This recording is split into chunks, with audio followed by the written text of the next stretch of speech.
오늘 우리가 읽은 마가복음 10장의 내용에는 한 영혼이 예수님을 만나는 장면이 나타납니다. 한 사람이 예수님을 만나는 장면입니다.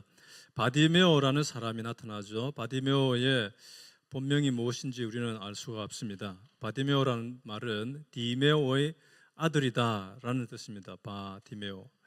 그런데 이 사람은 여러 가지로 형편이 참 어려운 사람이었습니다. 시각장애인입니다. 소경 혹은 맹인이라고 그러죠.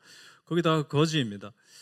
요즘도 그런 장애가 있을 때는 너무나 힘든데 당시로서는 정말 더욱 사회에서 가장 비천한 그런 신분이었습니다. 그래서 매일 길바닥에 앉아서 지나가는 사람들이 동전 하나라도 던져주기를 기다리는 그런 신세였죠. 어느 날 예수님께서 그 길로 이제 지나가신다는 이야기를 듣게 됩니다. 그리고 사람들이 예수님을 따라서 점점 가까이 오는 소리가 들리게 됩니다. 그때 이 바디메오가 예수님에게 크게 소리를 치죠. 다윗의 자손 예수님, 나를 불쌍히 여겨 주십시오. 다윗의 자손 예수여, 나를 불쌍히 여기소서. 그렇게 외친 것입니다. 여기서 다윗의 자손이라고 불렀는데요. 다윗의 자손이라는 것은 굉장히 특별한 표현입니다. 구약 성경의 여러 곳에 언젠가 오게 될 그 구원의 왕이 되시는 메시아에 대한 약속이 있는데 그 메시아는 다윗의 후손으로 올 것이다. 그래서 그 다윗의 후손 이렇게 하면 바로 그 오랫동안 기다려온 메시아 구원자 그 왕인 것입니다. 바디메오는 예수님이 바로 그 메시아로 믿은 것이죠. 그러니까 그 메시아는 내 눈도 뜨게 해주실 것이다라는 그런 믿음을 가지고 외쳤습니다. 다윗의 자손 예수님. 예수님께서 그 바디메오의 눈을 뜨게 해주시고 고쳐주십니다. 그렇게 고쳐주신 다음에 52절에 이렇게 말씀을 하십니다. 같이 읽습니다. 예수께서 그에게 말씀하셨다. 가거라, 내 믿음이 너를 구원하였다. 내가 너의 눈을 고쳐주었다. 그렇게 말씀해도 되는데 예수님은 가거라, 내 믿음이 너를 구원하였다. 예수님을 자기의 구원자로, 메시아로, 자기의 주님으로 믿어서 구원을 얻었고 그 믿음 때문에 눈도 고침을 받게 된 것이죠. 그래서 육체의 그 소경이었던 육체의 눈도 뜨고 영적인 눈도 뜨게 되는 그 순간이었습니다. 그런데 좀 신기한 것은 이 바디메오가 어떻게 예수님이 그런 구원의 주님이다라는 것을 믿게 되었을까 하는 것입니다. 그것은 아마도 그 길에 앉아 있으면 사람들이 늘 다니면서 예수님에 대한 이야기를 많이 했을 것이고 예수님 이야기를 듣고 또 듣고 그러면서 어느 날 이 바디메오 마음속에 예수님에 대한 믿음이 생겨난 것이죠. 예수라는 분이 바로 그렇게 기다려온 우리의 약속의 구원자구나, 약속의 메시아구나 믿음이 일어났던 것입니다. 그래서 듣고 믿게 된 것이죠. 들음에서 믿음이 나고 그 믿음에서 행동으로 옮겨서 지금 예수님에게 외쳐 부르게 된 것입니다. 로마서 10장 17절 말씀 시작. 그러므로 믿음은 들음에서 생기고 들음은 그리스도를 전하는 말씀에서 비롯됩니다. 오늘 이 말씀 속에서 우리가 두 가지를 좀 우리 마음속에 새기기를 원합니다. 첫 번째로는 예수님을 믿으십시오라는 것입니다. 예수님을 믿어야 합니다. 52절에 예수께서 그에게 말씀하셨다. 가거라, 내 믿음이 너를 구원하였다. 예수님께서 구원하여 주시지만 그 사람이 예수님을 구원의 주님으로 믿을 때에 그에게 구원이 이루어졌다라는 말씀이죠. 오스틴도 그렇고 텍사스도 그렇고 미국도 한국도 전 세계에는 많은 교회가 있습니다. 그래서 온 세계에 교회를 다니는 많은 분들이 계시는데요. 그 교회 다니는 사람들 중에는 교회를 다니지만 아직 예수님을 그런 구원의 주님으로 믿지 않는 사람들도 많이 있습니다. 그런 분들을 우리는 이제 구도자 혹은 seekers 이렇게 부르죠. 하나님을 무시하지도 않고 예수님을 무시하는 것은 아니지만 예수님에 대해서 더 알아가기를 원하고 믿음에 대해서 더 알아가기를 원하는 그런 분들이죠. 만약에 오늘 예배를 드리고 있는 여러분 중에 예수님을 훌륭한 선생님으로는 생각하지만 나의 구원의 주님으로서는 아직 그 믿음이 없는 분이 계시다면 오늘 예배 가운데 예수님을 나의 구원자로 믿겠습니다 라는 마음이 일어나기를 바랍니다. 우리의 죄 문제를 해결하기 위해서 십자가 위에서 죽으신, 그리고 심판을 대신 당하신, 벌을 대신 당하신 예수님을 나의 구원자로 믿으셔야 합니다. 그것이 영적으로 눈을 뜨는 것입니다. 영적인 세계에 이제 눈을 뜨게 되고 그 영혼이 새로운 하나님의 자녀로 태어나는 것이죠.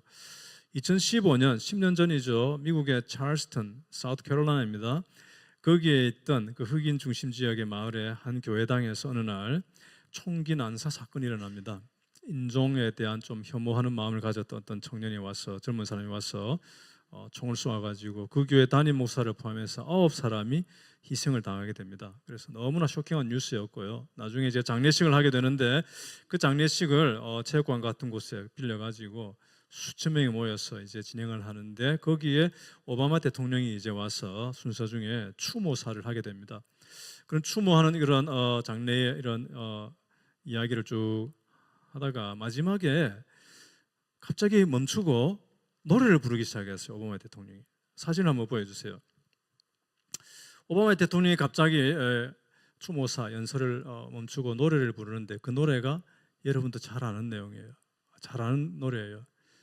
Amazing grace, how sweet the sound. 나 같은 죄인 살리신 주 은혜 놀라워. 거기 6천 명의 사람들과 라이브로 중계되는 많은 사람들이 그 노래를 따라 부르고 감동을 받았습니다. 이 Amazing Grace, 나 같은 죄인 살리신 이 찬양은 전 세계 크리스천들의 애창곡 넘버원이죠. 세월이 가도 변하지 않는 최고의 사랑받는 찬양입니다. 그런데 이 찬양은 멜로디는 정확하게 기원을 알 수가 없습니다. 흑인들의 그런 전통적인 흑인들의 멜로디였다라고 말씀하는 분도 있고요. 여러 가지 이야기들이 있는데 어떻든 가사는 250년 전에 존 뉴턴이라는 분이 이 가사를 짓습니다. 이분은 영국인이었고요. 배를 타고 큰 배를 몰고 가서 아프리카에서 흑인을 잡아가지고 배에 태워서 쭉 와서 영국과 유럽에 노예를 파는 그 노예 선장이었던 것입니다. 그래서 돈을 벌었죠. 나중에 자신이 했던 그 일에 대한 얼마나 큰 죄인가 한 것을 깊이 깨닫게 되고 회개를 하고 목사가 됩니다. 그리고는 살아오면서 꼭 그 일뿐만 아니라도 자신의 전체적인 삶의 그 죄에 대해서 생각하면서 그 용서와 구원의 은혜에 대해서 감사하면서 시를 이제 찬양 시를 적었는데요. 그게 바로 이 찬양의 가사입니다. 나 같은 죄인 살리신 주 은혜 놀라워. 잃었던 생명 찾았고 광명을 얻었네. 그게 1절 가사인데요. 거기서 잃었던 생명 찾았고가 영어로는 I once was lost, but now I am found. 이전에는 내 영혼이 하나님 앞에서 잃어버린 존재와 같았는데 이제는 내가 하나님 앞에서 찾아진 존재, 예수님께서 내게 오셔서 내 영혼을 부르시고 구원해 주시고 나를 찾아주셨다. 그리고 광명을 얻었네라고 우리가 하는 이 가사 영어로는 was blind but now I see. 이전에 나는 볼 수 없는 눈먼 자, 맹인이었는데 이제 나는 보게 되었습니다. 여러분, 존 뉴턴은 시각장애인, 소경이 아니었습니다. 그런데 왜 나는 이전에 I was blind 라는 말을 씁니까? 육체의 눈으로는 볼 수 있었지만 그 영혼이 영적으로 소경과 같은 자신이었다는 것이죠. 기독교 문화 속에 살았지만 교회도 갖고 했겠지만 예수님을 제대로 몰랐던 것입니다. 그러다가 비로소 예수님에 대해서 깊이 깨닫고 그 영혼의 눈을 뜨게 된 것이죠. 이분이 82세에 이제 별세하게 되는데요. 그 인생을 마칠 무렵 가까웠을 때에 자기 친구에게 아주 참 중요한 일을 그렇게 남기게 됩니다. Although my memory is fading, I remember two things very clearly. I am a great sinner and Christ is a great Savior.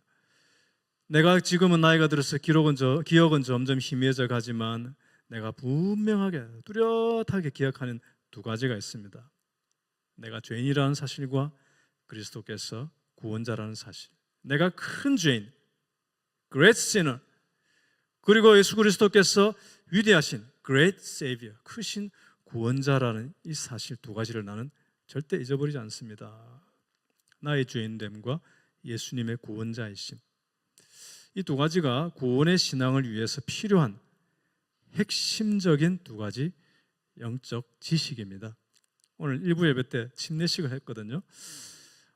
다음에는 1부에 침례식 했으면 짧은 시간이지만 좀 그걸 캡처해가지고 2부 때 짧은 시간을 보여주면 좋겠다는 생각에 제가 오늘 예배당에 들어오면서 들었어요. 굉장히 감격적인 침례식이었는데요. 그 침례를 줄 때 제가 5가지 질문을 그 자매에게 합니다. 그 중에 두 번째 질문의 내용이 그것입니다. 자매는 자신이 죄인인 것과 오직 주 예수 그리스도로 구원받는다는 것을 믿고 예수님을 영접하였습니까? 라는 그 질문이에요. 여기 나오죠. 이 질문에 예하는 것입니다. 바로 두 가지 사실. 여러분 교회 다니는 많은 분들 중에는요, 성경 지식이 굉장히 많은 분들이 있습니다. 성경을 많이 읽으니까. 또 신학도 책을 읽거나 유튜브를 강의를 들으면서 신학적으로도 굉장히 많이 아는 분들이 많이 있습니다. 그것은 훌륭한 일이고 많이 아는 것은 굉장히 소중한데요. 그러나 그런 것은 자칫하면 종교인으로는 머물지만 신앙인은 아닐 수가 있습니다.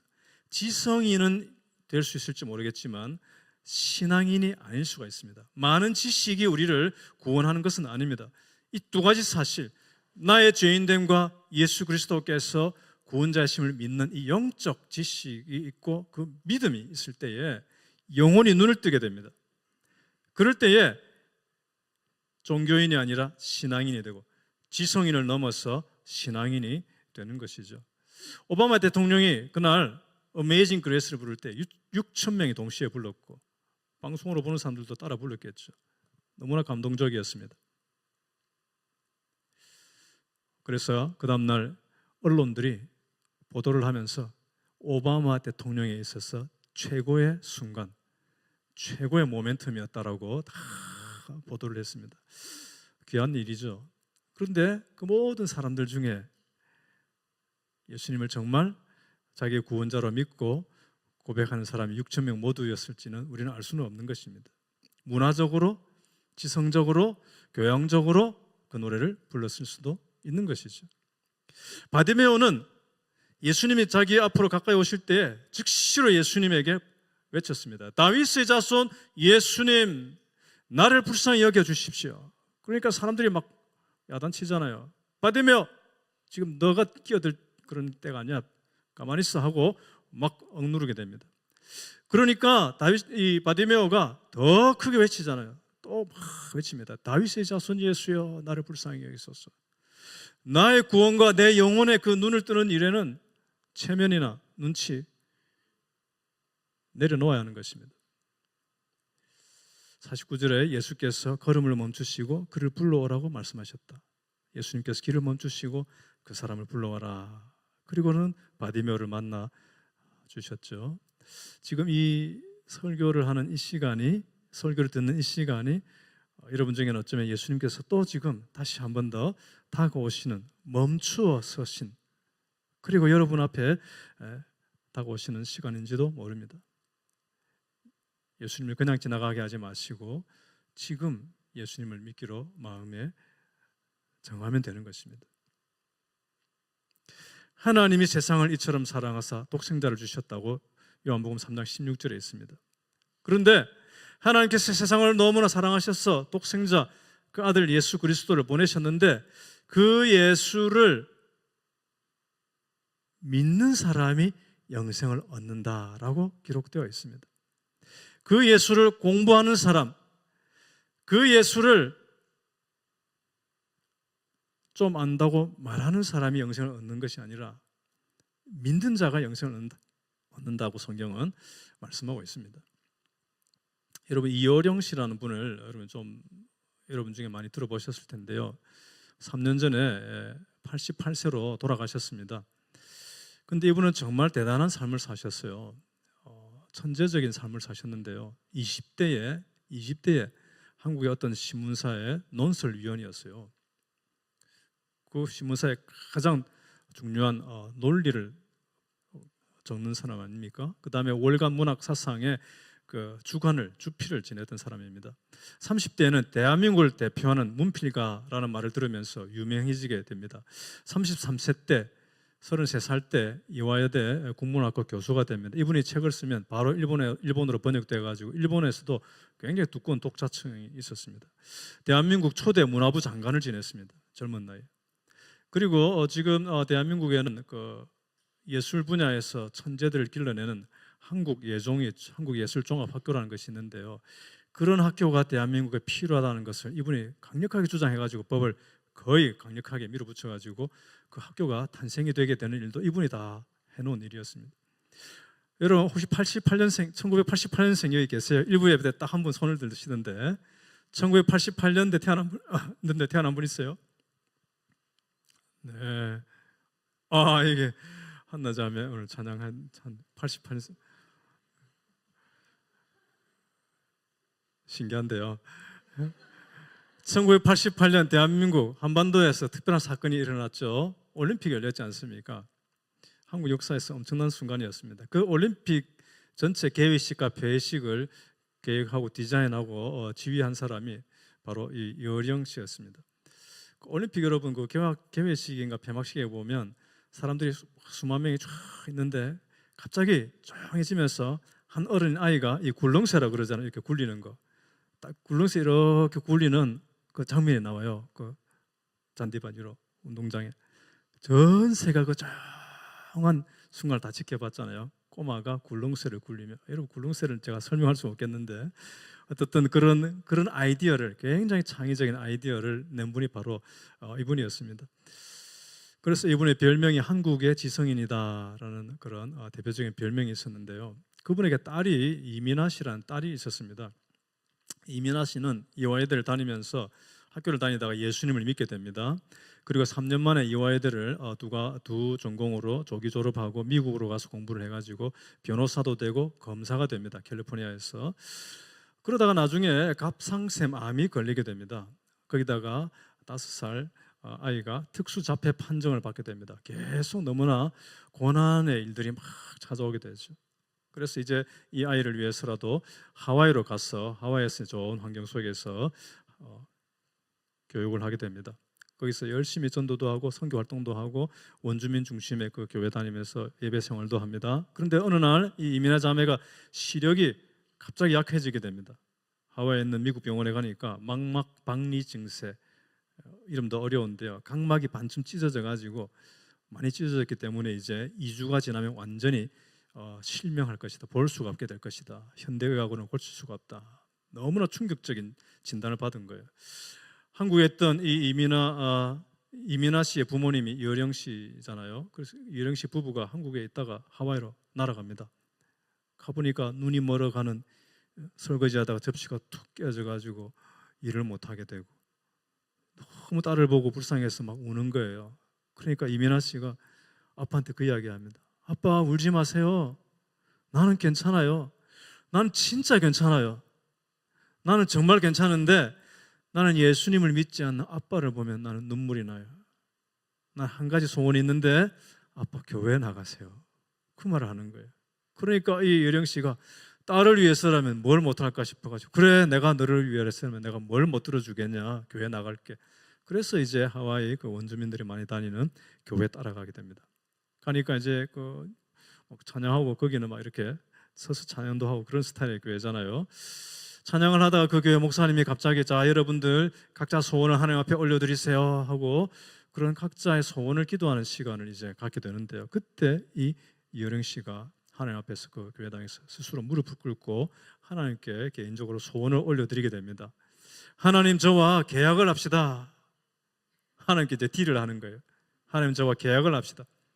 내 딸이 만약에 시력을 지금 현대화로 불가능하다는 판정을 받았지만 내 딸이 만약에 시력을 회복해서 세상을 보고 살아갈 수 있게 된다면 그때부터 저는 저의 이 글 쓰는 것과 입담, 말 잘하는 이것을 가지고 하나님을 위해서 사용하겠습니다. 하나님께 계약을 맺었어요. 그리고 이제 딸을 데리고 빨리 한국으로 가서 서울대학병원에서 다 검사를 했습니다.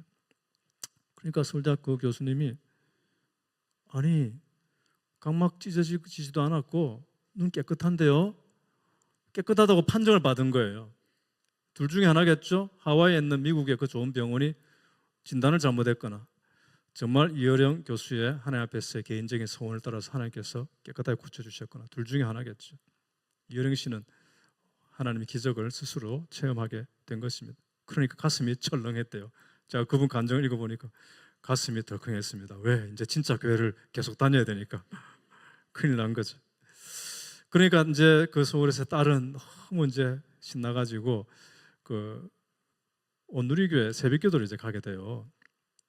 그렇게 가면서 이제 하와이로 돌아가기 전날에 이 딸이 온누리교회 새벽기도를 가면서 아빠한테 행복한 얼굴로 아빠 내 교회 다녀올게요 하고 나가는데 이 아빠의 마음에 이 딸의 행복의 여정을 완벽하게 해줄 수 있는 하나가 자기에게 있다는 걸 생각이 났어요.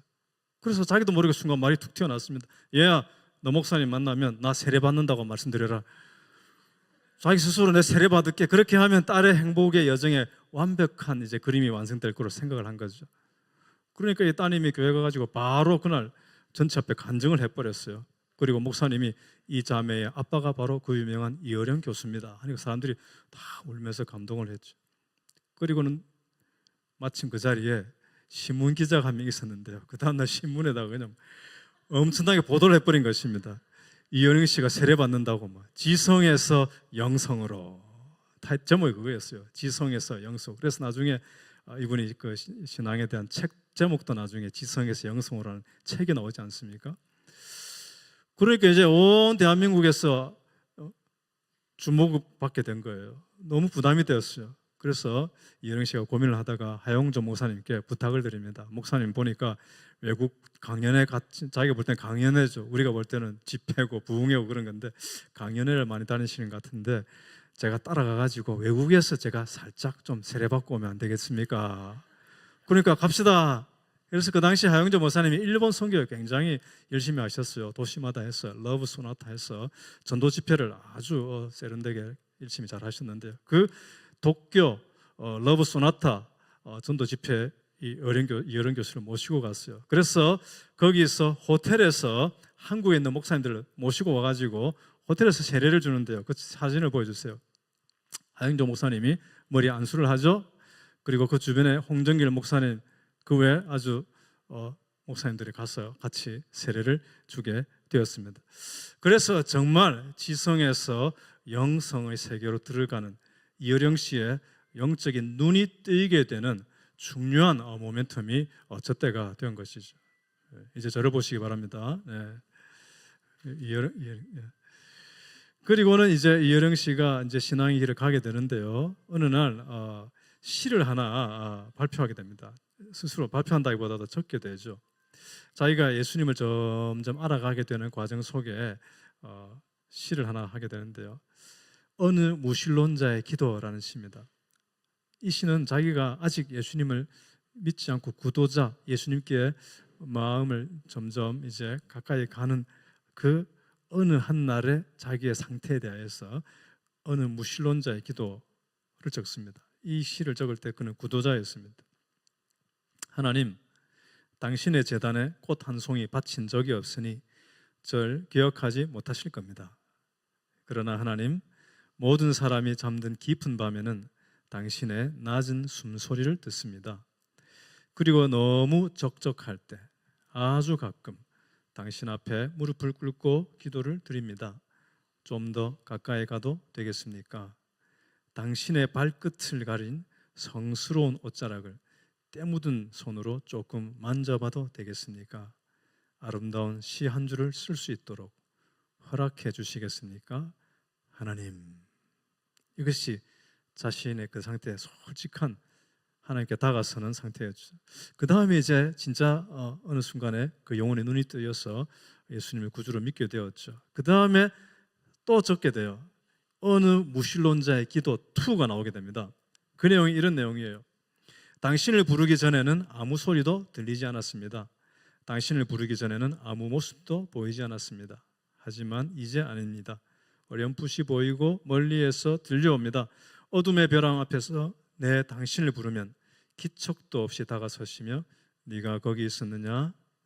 네가 그동안 거기 있었느냐고 물으시는 목소리가 들립니다. 달빛처럼 내민 당신의 손. 이 손은 지금 예수님의 손이에요. 달빛처럼 창백한 손. 왜? 십자가 위에서 대속의 죽음을 당하신 그 예수님을 지금 고백하는 거거든요. 달빛처럼 내민 당신의 손은 왜 그렇게도 야위셨습니까? 못자국의 아픔이 아직도 남으셨습니까? 십자가 신앙의 고백이잖아요. 도마에게 그렇게 하셨던 것처럼 나도 그 상처를 조금 만져볼 수 있게 하소서. 그리고 혹시 내 눈물방울이 그 위에 떨어질지라도 용서하소서. 믿음의 고백이고 십자가 용서의 사랑에 대한 신앙 고백이잖아요. 아무 말씀도 하지 마옵소서. 여태까지 무엇을 하다 너 혼자 거기에 있느냐고. 더는 걱정하지 마옵소서. 그냥 당신의 야윈 손을 잡고 내 몇 방울의 차가운 눈물을 뿌리게 하소서. 그러니까 이어령 그 교수가 정확하게 두 가지를 고백하잖아요. 자신의 죄인됨과 예수님의 그 구원의 주님, 그 십자가의 사건이 자기를 위해서 필요하고 자기를 위해서 이루어졌다라는 그 신앙 고백이시지 않습니까? 여러분, 예수님을 믿으시기 바랍니다. 두 번째는 한 영혼이 주님 만나는 것을 도와주셔야 됩니다. 48절 같이 읽습니다. 그래서 많은 사람이 조용히 하라고 그를 꾸짖었으나. 바디메오가 예수님, 다윗의 자손 예수여 나를 불쌍히 여겨 주십시오 라고 막 외치니까 사람들이 막 가로막습니다. 조용해.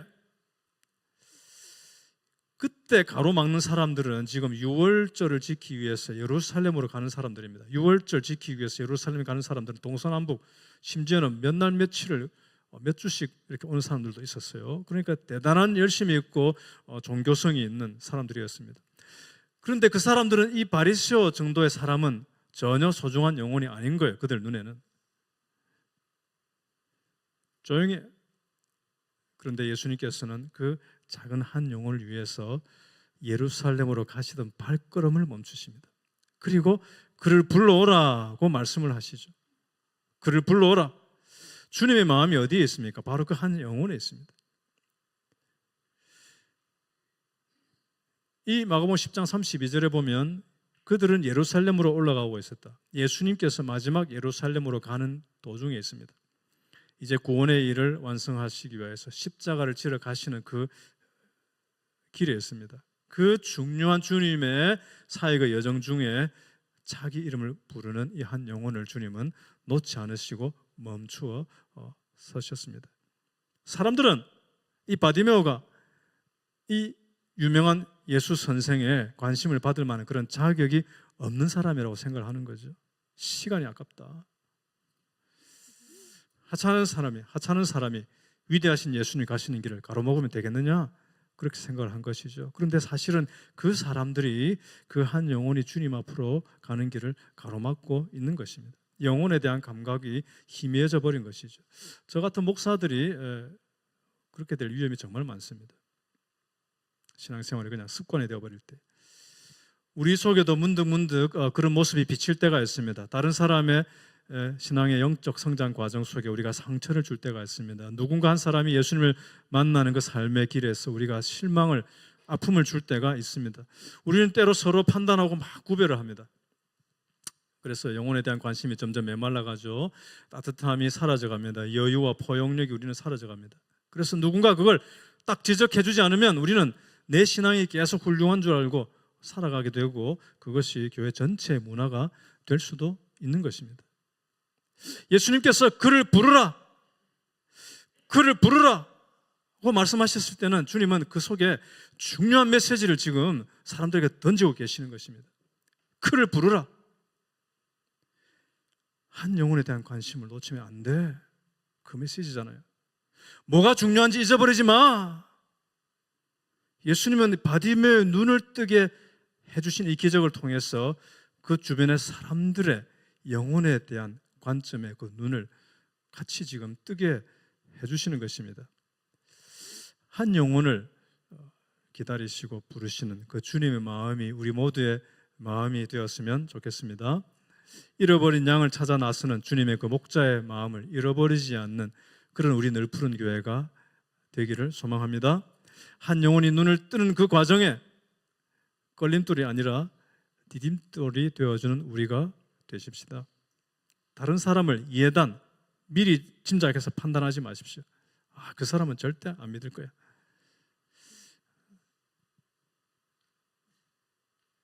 그런 사람은 절대 안 믿을 것 같아. 그런 사람들이 있잖아요. 삶이 너무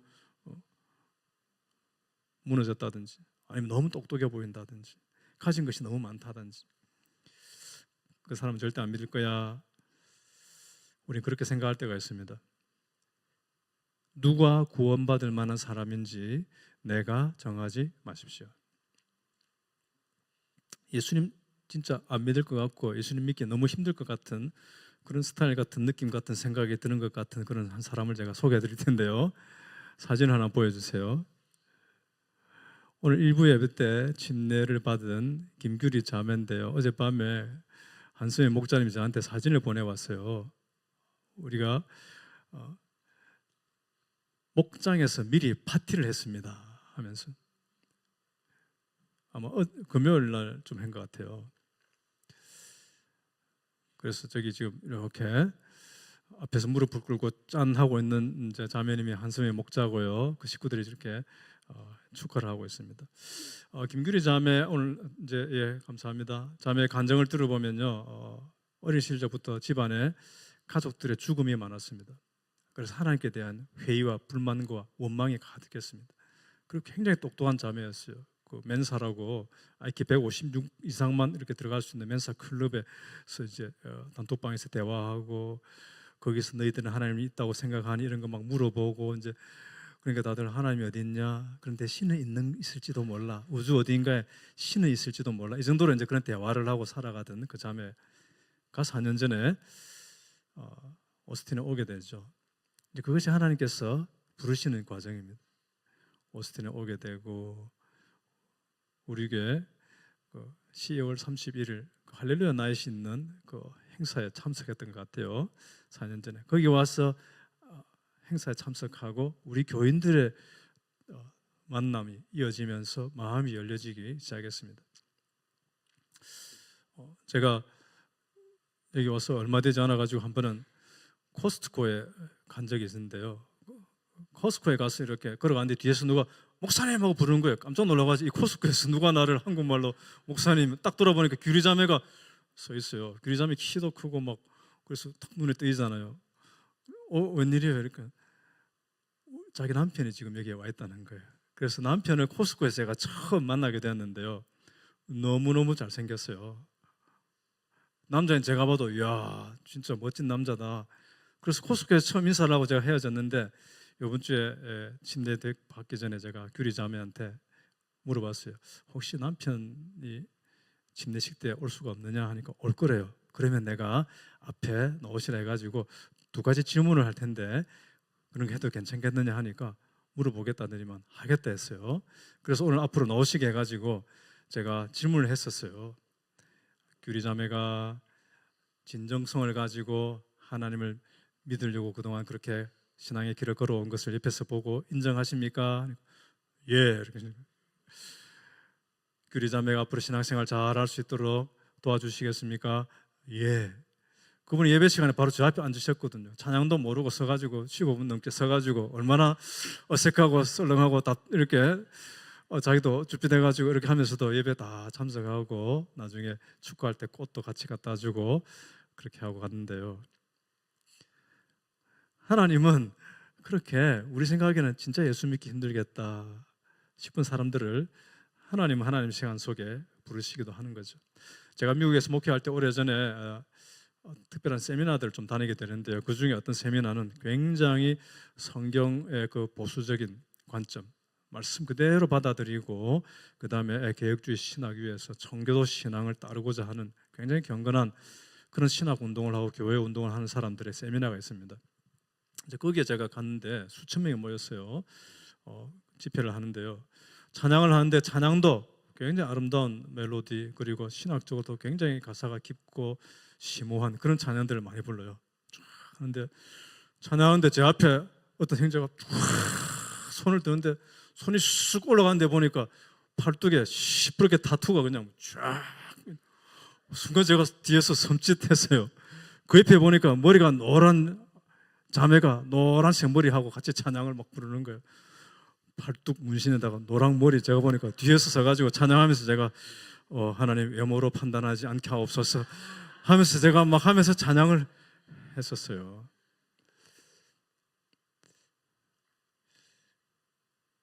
예수께서 걸음을 멈추시고 그를 불러오라고 말씀하셨다.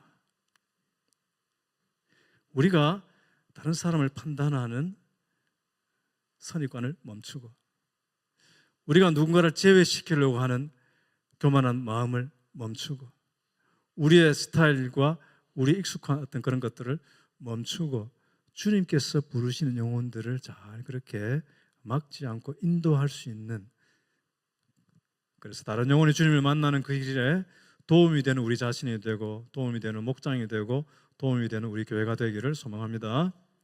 이제는 바디메오가 아니라 우리 모두가 눈을 떠야 합니다. 아직 여러분 중에 아직 정말 영적인 눈이 열리지 않아서 예수를 믿지 않는 분이 계시다면 오늘 하나님께서 여러분의 그 믿음의 눈, 영혼의 눈을 뜨게 하여 주시기를 기원합니다. 내가 오랫동안 예수를 믿어왔지만 다른 영혼에 대한 감각이 어느덧 무감각해지고 흐려졌다면 오늘 한 영혼에 대한 여러분의 감각을 하나님께서 새롭게 하시고 그 눈을 뜨게 하여 주시기를 바랍니다. 그래서 우리 모두가 눈을 새롭게 뜨고 신앙생활을 기쁘게 살아가는 우리가 되고 우리 교회가 되기를 축원합니다. 우리 같이 찬양하십시다. 제가 설교 중에 말씀드렸던 Amazing Grace, 이 찬양은 전 세계 크리스천들의 애창곡 넘버1입니다. 세월이 지나도 변함이 없이 최고로 사랑받는 찬양인데요. 이 찬양 크리스 탐린이라는 분이 조금 편곡한 그런 찬양으로 우리 같이 부르겠습니다.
나의 결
나의 결박 부셨구나.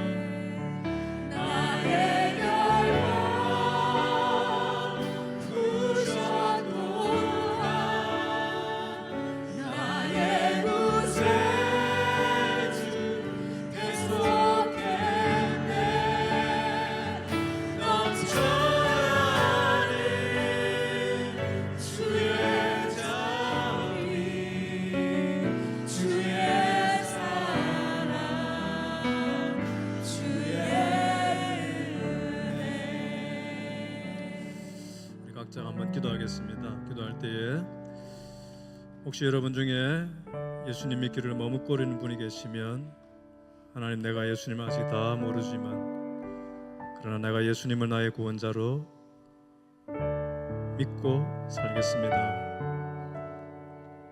그런 기도를 올려 드리면 좋겠습니다. 이미 예수님을 믿는 우리 많은 형제 자매들은 하나님, 내 영혼의 눈이 다른 영혼을 볼 수 있는 그런 영적 감각을 가진 그런 눈이 될 수 있도록 도와주시고, 누군가 한 영혼이 주님을 만나는 그 길에 제가 기도와 섬김과 사랑으로 보탬이 되고 디딤돌이 되어주는 그런 내 생애가 되게 해달라고 같이 한번 기도하겠습니다. 하나님 아버지,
하나님, 독생자 예수 그리스도 우리에게 보내주신 것 감사합니다. 날 구원하신 주 예수 그리스도, 우리 생애 동안에 찬송하고 경배하고 높이며 살아가고 그 기쁨과 그 인내와 그 자비와 사랑에 대한 감사가 우리 마음에 늘 충만하게 하여 주시옵소서. 누군가 한 영혼 이 자리에 와서 이 찬양을 함께 부르기를 원하는 그 영혼들, 저희들이 새롭게 기도 속에 품게 하시고 저희들이 잘 섬기며 주 앞으로 인도하는 일에 조금이라도 보탬이 되고 쓰임이 되는 우리의 삶이 되도록 도와주시옵소서.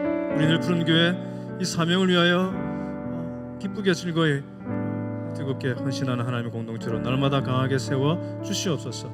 예수님 이름으로 기도합니다.